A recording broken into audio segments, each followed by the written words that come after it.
I just saw this post to Facebook in a predominantly African American group asking which of these 9 black male comedians would you get rid of if you had to choose one.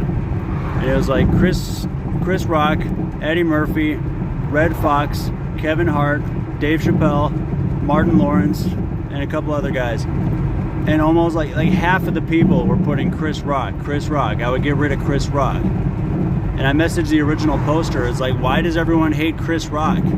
What, does not being able to take a punch equate to being a bad comedian in the black community? Not make it racial, but like most of the respondents were black. Like, what's up with the hatred of Chris Rock? He didn't try to solicit a transsexual for prostitution and then lie about it. And like there's one guy saying, oh, Chris Rock hasn't contributed politically with his comedy as much as people like Dave Chappelle has. It's like, oh, really?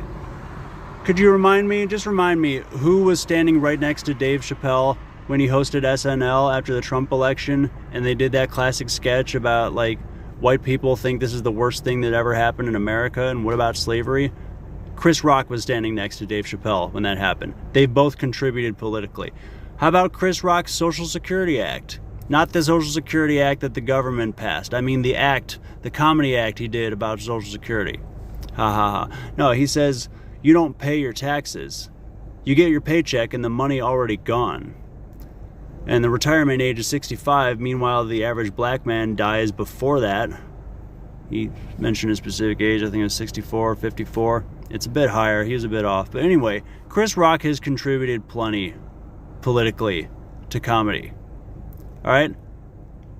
Why would you pick... Oh, I'll keep Martin Lawrence over Chris Rock because Martin Lawrence has contributed politically. Yeah, who could forget Martin Lawrence's famous political diatribe, his famous work of political theory, women don't wash their assholes properly. I would never get rid of Chris Rock. All right? It's the ritual.